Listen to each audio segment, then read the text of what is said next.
Olá pessoal, bem-vindos ao Autismo para Todos.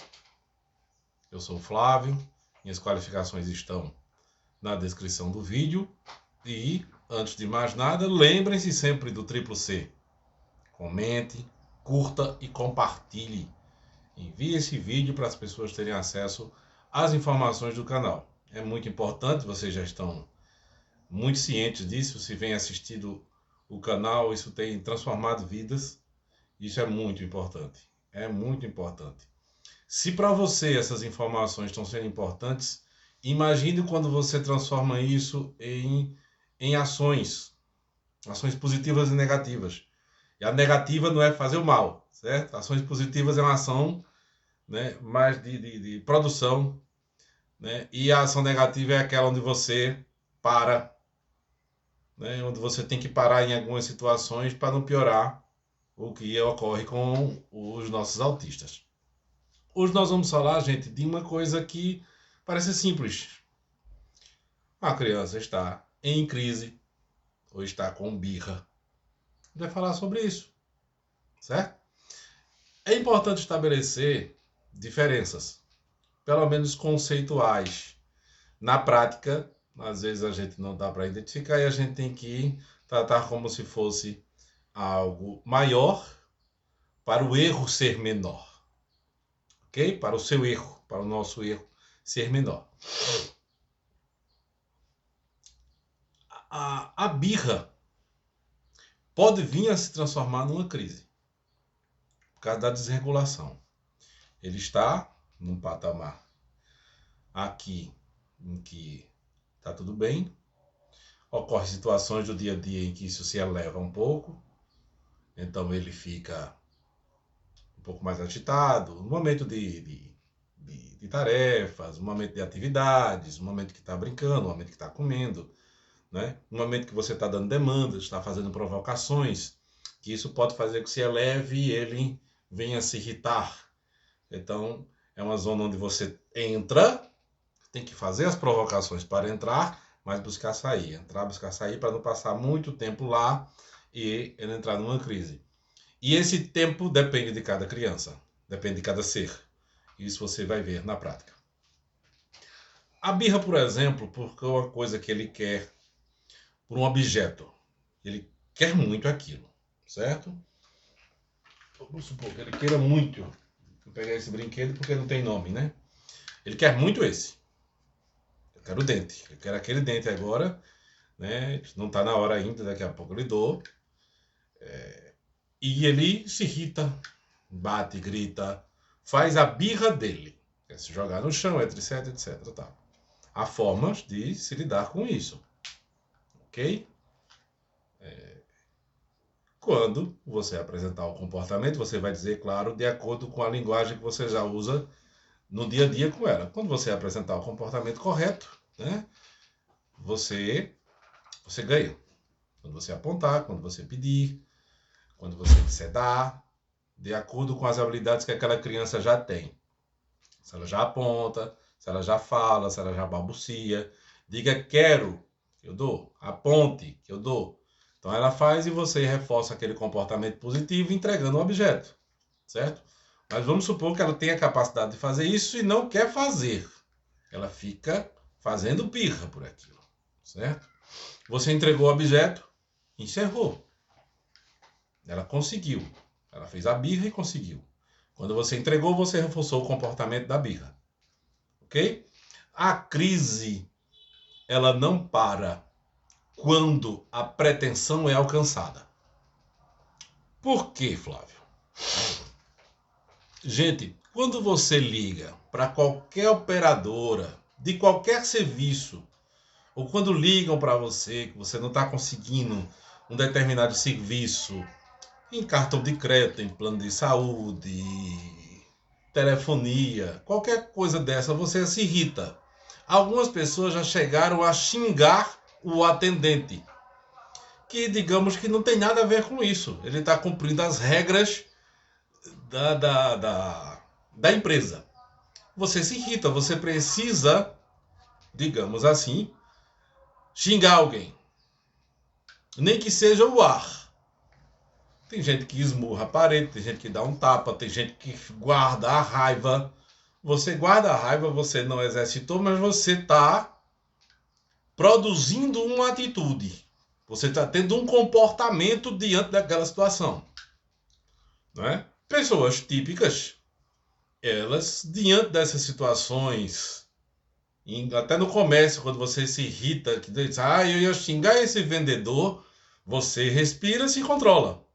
Daqui a pouco passa, certo? Esse sistema de autogerenciamento, de regulação, existe porque houve evolução do cérebro, certo? E no córtex pré-frontal, existem neurônios suficientes que lhe dão aquele freio. E seu corpo relaxa diante daquilo. Você para, respira, etc. Não posso. Isso está errado. Se você não tem essa quantidade de neurônios, ou eles não têm uma comunicação efetiva com o nosso lado mais animalesco, digamos assim, você fica sem esse freio. E tanto as suas atitudes quanto as emoções que estão lá dentro, contidas, e uma coisa está se comunicando com a outra, elas se espalham. Você perde o controle. Por isso que o autista, quando começa essa crise de choro, de raiva, de grito, de enjoo, de vômito, de tremer, né, xingar, ele precisa, digamos assim, concluir esse ciclo. Ele precisa viver esse momento. É tão tal que todos vocês, né? Se você ainda não viu, né? Você está aqui e não teve, nunca viu uma crise no autista, que é uma crise que pode ser de meia hora, pode ser de um dia, ou passar, os tempos são muito variáveis, cada um é cada um. Eles, quando termina esse ciclo, parece que nada aconteceu. Se ele é verbal, inclusive, ele vai pedir desculpa, ele vai lamentar. Mas naquele momento era impossível.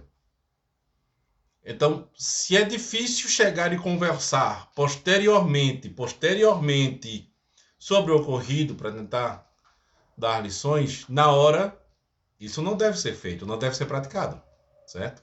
Na hora você não pode, porque assim como ele, você também naquele momento entra no modo de sobrevivência, de luta, de fuga de alguma situação. E fugir da situação não é ir embora. Fugir da situação não é tentar resolver ela para deixar de existir. Você lutar contra aquele momento. Aí você diz, criança, pare. Não é assim que se faz. Isso está errado.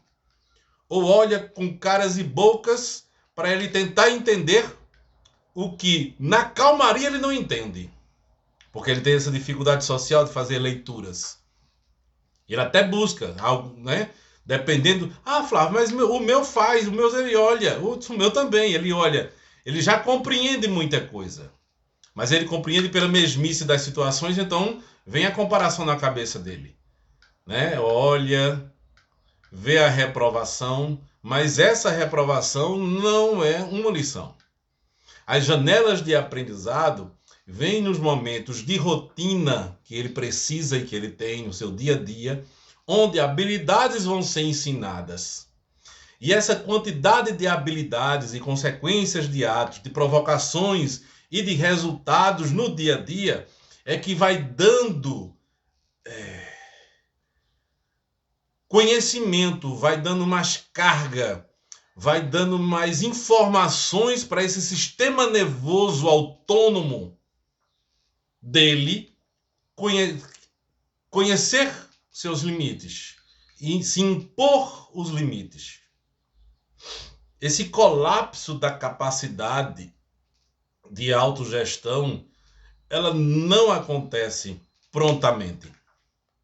Nenhum profissional vai chegar e dizer, nós vamos cuidar disso, vou começar isso, vamos ver, daqui a um mês ele não está bem melhor.